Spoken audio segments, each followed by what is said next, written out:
Welcome to Let Me Fix This. Enjoy the video. In this video, I will explain how to play Hell Let Loose Officer. As an officer, you are the backbone of your squad, leading up to 5 other players.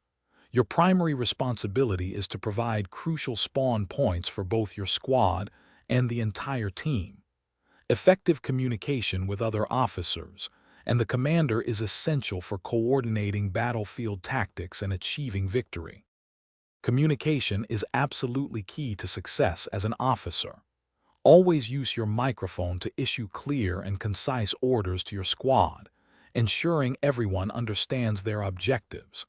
You must also relay critical battlefield intelligence to other officers and the commander.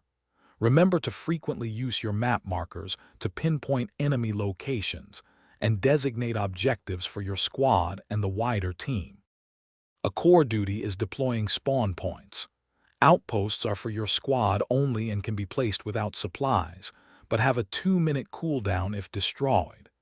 Garrisons, for the entire team, cost 50 supplies in friendly territory or 100 in enemy territory. Crucially, garrisons must be placed at least 200 meters apart and cannot be built in neutral zones. Beyond spawn points, tactical awareness is paramount. Constantly check your map to understand the battle's ebb and flow, anticipating enemy movements. Always ensure you have a support player in your squad. Their supply drops are vital for building garrisons. Don't forget your smoke grenades, which can provide excellent cover for your squad during pushes or tactical retreats. Thanks for watching. If you found this helpful, don't forget to like and subscribe.